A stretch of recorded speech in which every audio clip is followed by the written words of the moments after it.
Thanks for joining us. This is a subsection of my main title show, Notepad. This show is called Health Matters on Notepad because health does matter on this show. In the studio joining me is Dr Sanjeev Panchal, the country president of AstraZeneca Malaysia. Dr Sanjeev, thanks again for taking the time to come over here. I just have to tell you or let you know that I am a triple vaccinated AZ recipient. Not necessarily because I love AZ so much, but because it's really one of those things that you got to think ahead, right? When it comes to getting vaccinated, just get yourself protected no matter what. And if Malaysians, they tend to forget. But when it was first rolled out, there were a lot of hesitations. There were a lot of, uncertainty regarding the AZ vaccination. But I'm one of those guys that opted in, and I'm very happy. At least I'm protected. And of course, this is just a tip of the portion of what the entire AstraZeneca family is trying to do. So let's do a quick recap into AstraZeneca's role in shaping the healthcare ecosystem in Malaysia. Sanjeev. Yeah, thank you, Ibrahim. And I'm really glad that you're protected with AstraZeneca vaccine. And we really take pride about what we have done during the pandemic and the response which we have given in Malaysia. So AstraZeneca is a global pharmaceutical company, and we are really harnessing the power of science to make health happen. And I see the health matters is very important. So we are really harnessing the power of science to make health happen for three things. One is people, including the patients. One is for the society, and third is for the planet. So I think these are three things. What drives us every day is the purpose which we have is to really push the boundaries of science to bring those innovative medicines to Malaysia and across the world. We also believe that we also need to play a bigger part in the society. That means the public health, and we have seen during the pandemic how public health is very, very important for us, and the importance of partnerships and public-private partnership will be absolutely critical when we deliver these innovative medicines or the whole ecosystem at the public level.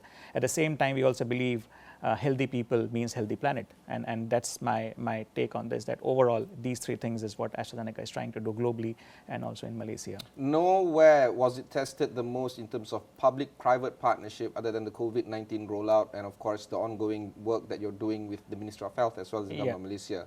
Walk through us in terms of how it was then and perhaps what were the lessons, the things that were working well, and some of the things that could have been improved for future collaborations with the public institutions like the Ministry of Health. Yeah, I think I would try to break this into two parts. So AstraZeneca, the main therapy areas we have been working are in CVRM, which is cardiovascular renal metabolism, which is one therapy area we focus on. Second is respiratory diseases, and third is oncology. So in this, within Malaysia, we have been almost 4 decades in the country. Just last year, we celebrated the 40 years in Malaysia, and really strengthening our commitment over these so many years. And it's not this time we did this partnership, public-private partnership. We have been doing this partnership. But I guess this is the most visible. Most visible, at Malaysia level. Let's say globally, we have been doing lots of partnership, and we believe if we have to innovate, partnership is important, right? So you can't innovate alone. It's very important here. So let me come to Malaysia specifically. We have been working on the medicines which we have. We are working on reducing the disease burden of non-communicable disease, which is the biggest disease burden across the world and also in Malaysia. And then with this, during the COVID period, our partnership was absolutely important because we wanted to ensure that Malaysia is on the map of the global map so that we can bring the broad and equitable access of our vaccines in the world and also in Malaysia. So we had to really work with the government, the public officials, and that became more visible, for us to ensure that we are bringing the science to the society and the people in a timely manner. We also take a lot of pride. Just to give you some numbers, we had delivered 3 billion doses of vaccines across the world and saved approximately 6.3 million lives across the world. And within Malaysia itself, we have delivered 9.2 million vaccine doses, which is a combination of the agreement with the government, with the donations which we had, and also through COVAX. So what we see here, the public-private partnership, is that at the time of pandemic, we stepped up during our response, which is a business as usual, which we work partnership in different disease area. But here we had to work very, very closely with the government on the vaccine part. So that's one part of it. The second part, which is also becoming visible, which is outside of vaccine, is how do we bring the early intervention, because prevention is very important. We realized this during the pandemic, that if you invest in the prevention, you can reduce the overall disease burden at the later stage. And we are seeing that health white paper, which needs to be tabled very soon. We are really talking about investment in prevention. And investment in prevention, that's one part of it. The second part of it is how do we make the healthcare more equitable? So equitable access of our vaccine, which is broad and equitable access. We actually gave the vaccines across the world and Malaysia at no profit. So we are really ensuring that there is an equitable access. Very good example which we are trying to bring. So the investment in prevention is absolutely critical. So just to give an example, public-private partnership has recently worked with the insurance company and the lab company and AstraZeneca to improve the screening of cancer. So this is one example I want to give, and that's again a public-private kind of a partnership which we want to do to ensure that patients can be screened early. And lung cancer, let's say, is a disease which has a high mortality. So if you can detect early, you can actually save the cost, in the public system, which is a huge burden, much more earlier. So that's one part of it. The second partnership which we are doing is in digital healthcare. So again, an example of how do we get lung cancer screen at a very primary care level. So we are doing this artificial intelligence screening of X-ray. So you see an X-ray and then you do an AI technology, you will really find if there are some abnormalities in that, and you can do it much faster. So we are, not only vaccine was one visible part, as you rightly said, but we are really investing in the health to bring the innovation much earlier in the pathway. Now, nobody's going to question in terms of the work that AstraZeneca as well as some of your competitors are doing, either through prevention or providing equitable healthcare through the population, also introducing very revolutionary items like digital healthcare. There's a lot of these things that I want to talk about. Yeah. But one thing that I want to look at is, of course, transparency in terms of public-private partnership. Yeah. I understand that it's protected under the various statutes. The onus should be on the health ministry, providing all the necessary transparency to not only the parliamentary select committee, but of course the parliamentary members themselves. But how do we, as the Malaysian people, try to understand a little bit better in terms of the transactions that you guys are doing with the government? How do we know that it is indeed truly equitable and for the benefit of the people? Yeah, I think, as I said, that we believe in the science. So our main core objective as a pharmaceutical company is to ensure we bring those innovative science to either the patients, the way we do our business, but in the case of COVID pandemic period. So we were very clear that it's under the confidentiality agreement which we have, but we were very clear that we want to bring the science to the public officials. There would be concerns in the public, like hesitancy, concerns about the vaccine, but our job was to inform in a timely manner all the data and evidences for the government to take decisions on the vaccine. So ultimately, decision is at the government level. But our job at the heart of what we do is to ensure we bring the science in a timely manner so that government can make the decisions. So the decision, say for instance, for folks like me to opt in, Yeah. how did that come about? I mean, I'm sure there were a lot of debates pertaining to that. Yeah, so we wouldn't be directly privy to those debates because it's a policy level decision. Yeah. So when we can't make policy. So you just right? presented the we facts presented and the fact figures. to the government, public officials, and they would then make a decision independently. Yeah. So that's very important. So and of course, you can transpose this to many other activities, right? Yes. Including items regarding cardiovascular diseases, respiratory diseases, Yes. oncology, many more. Yeah. And I'm pretty sure that for the first time ever in the history of pharmaceuticals, I think the public is really taking an interest. The general Joe, I suppose, is taking the interest in terms of how healthcare can directly affect them and how more scrutiny is given into what kind of medicine is going to be taken from them and for them, I think. Yes. So one important thing here is I really want to commend the work of Ministry of Health and at that point of time Ministry of Science and Technology and Innovation, because they were working together in earlier part. Now everything is in Ministry of Health. Yeah. So I think the proactive. Basically KJ lah. YB and I think very, very nicely driven, because on the top of the science was very important. The urgency was very important, right? Because we had to solve the problems very quickly. We need to bring science very quickly because there was an urgency, and I think the amount of work which has been done by the government there and our role in bringing very, very scientific information in time for helping making that decision on policy is absolutely critical. Okay, we'll go for one short break. When we come back, we'll discuss a bit more with AstraZeneca boss of Malaysia. We'll be right back after these messages.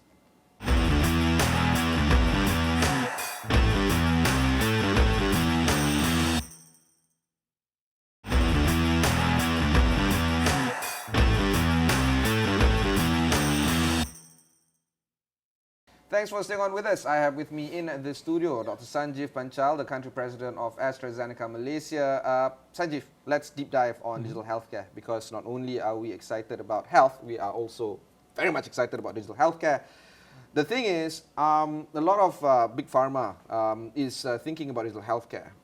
Execution of it, however, gives different results, largely because you are very much entrenched in providing pharmaceutical solutions, not necessarily digital solutions. So how do you differentiate yourselves with your competitors in providing the best and, I guess, the most optimal way of rolling out digital healthcare for your customers and for your clients?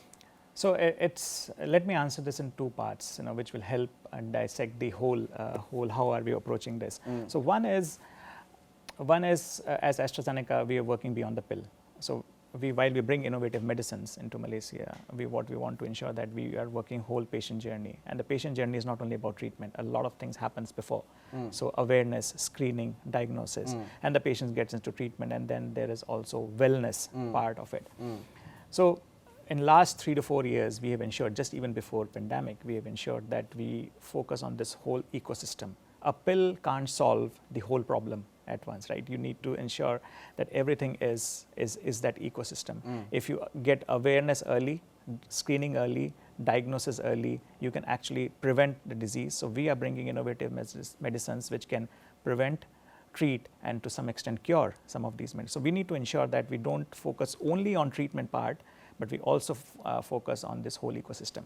Now, to focus on that, it's not easy to do it alone. So we need to ensure we partner. So in Malaysia, we identified the biggest disease burden, which is non-communicable disease, and let's say from diabetes, hypertension, cancer. These are big ones. So the way we then say, okay, we can't focus everywhere. We focus on the most important disease burden, and we try to solve that challenge for Malaysia, which also is important that is aligned with what the Ministry of Health is looking at, right? So AstraZeneca and Ministry of Health need to ensure we are focusing on that common problem, and it is easier to take forward. So again, as I said, let me give you an example of AI technology. And about 1.5 years back, we were focusing, while COVID was there, we believed that digital health will be an important aspect. We were seeing that during COVID, patients were not going for screening, right, not going for diagnosis because of the fear in the hospital. So what we said, okay, let us partner with GP clinics, partner with AI technology company, partner with an NGO, and as AstraZeneca giving an awareness to look at these X-rays with the digital technology to find and screen early. Sorry, you're saying that there is an inherent fear of Malaysians going to hospitals, but not necessarily going to GPs, NGO clinics, and many more. No, I was saying during the COVID period, yes, during the COVID period. So the point I'm trying to make is very early. We were not waiting for this pandemic, to get over. We were really working very early to bring digital into the system and start piloting that. And we saw this AI technology. We have now done, just to give you a number, 11,000 scans, and we found about, let's say, 300 abnormalities in that. And then there was a gap that if these patients, you find abnormality, and then how do they get to referral? So just last week, and it was a media launch of partnering with additional hospitals who can start with GP, scan with the digital technology, cutting edge. Then you have abnormality find there, and then you go to tertiary care hospital. So it's very important that digital has to play a role in terms of early screening and diagnosis. That's what we are working towards. Number two is not only digital, what we also need to ensure that we bring this equitable access of screening. So the more we screen and the more we create platforms, and if you have to go really broader in the screening, it's difficult to go face to face, for example. But if you can bring digital solution for screening, which can be faster, cutting edge, you can actually bring that forward. So we really believe that pilot has worked for us, and last week we extended and expanded this program to broader the public access to lung cancer screening. In terms of energy, time, effort, and of course money, how much resources is being put into this on top of all the other stuff that you're doing? So as I said, that it's very difficult, for AstraZeneca to do it alone. So it's important. The partnership is absolutely important, with a common passion for solving an issue. Yeah, but you're trying to change a mindset of Malaysians that generally do not like screenings altogether. I've had enough of my friends and families who would rather not screen themselves early for fear of finding out the unthinkable. And of course, because of this, they wait until things get really bad, and then when the screening had to happen, it's too late. But this is, this story. I mean, you're not hearing this for the first time. So how do you change that? So it's an effort. It's a lot of effort which is required. So for us, for example, we as an AstraZeneca, independently from our side, we invest a lot in education awareness to our HCPs. Right, we work on a healthy lung is one of our program in which we go on with the NGOs, work with them to provide them information so that they can provide information to the public. Right, so the channel has to be important. So it might not be we can't go directly to patient, as the regulation, but we can work with the scientific communities, academia, NGOs to bring that forward. But you are right that we can't achieve this in quick time.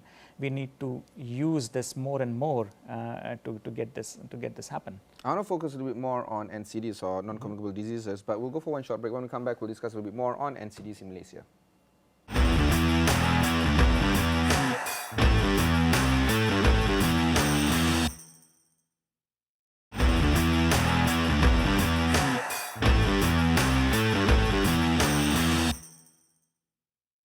Thanks for staying on with us. I have with me Dr Sanjeev Panchal, the AstraZeneca country president for Malaysia.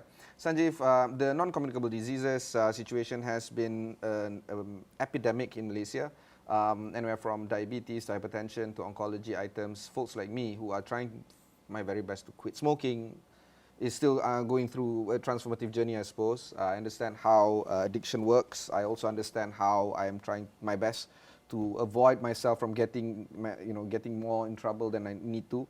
But it is a thought process that requires a groupthink and how Malaysians in general must approach this as a country. The problem here is that NCDs are something that can't be resolved by just one private company. Well, I guess you guys are public listed, but yeah, by one company. But more or less, it has to work in tandem with the rest of the partners and stakeholders in this industry. How do you think NCDs can be better approached when it comes to changing the mindset of a country? When we talk about diet, when we talk about lifestyle, these are generational changes, and I don't know who or what can change that kind of impetus. What do you think about this? I think it has to be collective effort. So no one company, pharmaceutical company, no one NGO, no one any independent company can't. We have to come together, and that's why I said that if we have to solve this challenge for the society, public-private partnership is absolutely critical. We have seen that how Ministry of Health have been talking about the NCDs awareness, and it was also said earlier that this is the pandemic which we've gone, but NCD is a long-term. You can't see the immediately, but it's kind of an epidemic for future. So we need to work together and raise awareness as much as possible. And all the stakeholders need to come together. So AstraZeneca efforts in Malaysia is to ensure that we do as many partnerships as possible in the specific areas. So we are doing in lung cancer, we are doing in diabetes, we are also doing in asthma. So we have these... Sorry, the last one is asthma. Asthma. Oh, I don't know. It's not. Okay, never mind. Go on. Yeah. So it's a respiratory disease, let's say, so of the lung. Okay. So we are focused on these areas, and there are other companies who are focusing on this area. So just to give an example, in lung cancer, we have few pharmaceutical companies coming together, which is called as Malaysian Cancer Care Coalition, which has a common interest that how do we raise the awareness of early cancer, raise the awareness of cancer. So this is you collaborating with some of your competitors? Yes. So we do, but under the pharma, overall pharma. But this is not coming together as pharma, but working together for a common vision. That's very important, right? So again, it's a partnership for a common vision. So, so we are really ensuring, and coming back to AstraZeneca. So let me give you an example of what different we have done in the insurance part. So, suppose you were to go for a screening, and let's say the premium was to be charged for you for the screening. You might not do it. So what we have done is we have partnered with the insurance company. We partnered with the lab, and AstraZeneca increases the awareness. So when three multi-stakeholders, so not only one stakeholder, so it can't be healthcare to healthcare, can be one option, but healthcare to tertiary care hospitals, to insurance company, to NGOs, they have to come together, try to solve that problem. So it's a long journey, I would say. You can't solve it today as a country. We need to keep going on that. But with this plan, anybody who is part of that insurance can get this screening without any extra premium, for example. So that gives motivation to the person to go, and when you're going for a screening, do additional screening of different type of non-communicable disease. So the point again is, how do you do more public-private partnership, which AstraZeneca is driving in Malaysia, and trying to be leaders in doing some of these things. So the point which I'm talking about are some of the first we are trying to do in Malaysia. You've been in this industry for decades now. Do you feel that things have changed for the better towards the awareness of getting healthier? Yes, and I think especially after the pandemic, the awareness has really gone up. So just to give an example, we saw the mortality in the patients who got high mortality were the patients who were living with NCDs, with comorbidities, and some of these were like diabetes, hypertension patients. And what does it tell us? It tells us that if you were to screen and bring those early, and you have healthier habit much earlier, and you were to identify the vulnerable much earlier in the pathway, if something happens in future, we can actually do a better job of it. So it is changing. It is changing slowly. The overall awareness about different type of NCDs is increasing. I have seen over last 2 decades. There are more partnerships which are happening. So there's not only one company who is driving this. There are many multi-stakeholders partnership which is happening, and it is a journey. I won't say it can happen in one day. This is a continuous effort which we need to go on with. Do you feel that people forget after a while? Yes, and that's the job we have as a company to ensure that we continue to do that, right? So every company will have to play a role in this. So people might forget, but our role is to ensure that we keep this awareness, screening, diagnosis, all the initiatives which we are taking and pivoting to digital will be absolutely important. Finally, let's talk about policy when it comes to the AstraZeneca Malaysia outfit. Do you feel that more clinical tests need to be done here in Malaysia? More drug discoveries can be done outside of, say, the US realm. Perhaps what would be some of the items structurally that can be seen from AstraZeneca Malaysia? Glad you asked that question. So let me give you an example of what we have done in past few years. So after 4 decades, we have announced an investment of $500 million ringgit, which is equivalent to $125 million over 3 things. One is innovation, which is patient-centric innovation. Second is talent of the country, and then bringing the trials which we are bringing into Malaysia. So to give you some numbers, we have about 16 clinical trials, global clinical trials happening in Malaysia. So we want to invest this in future. And if you were to take specifically a cumulative investment up till 2025, which is more than 50 million ringgit on this. So we believe that we have to solve the unmet need of Malaysia, understand the patient's journey here, and bringing this global trial. So our big part of our investment is on this innovation, healthcare partnerships, and talent, which is one part, and second part is this clinical trial investment which we are doing. So we don't have a factory here, but what we believe is that our investment in some of these things can take us to understand the local unmet need and invest in those places. Would you then have a production unit here in Malaysia eventually?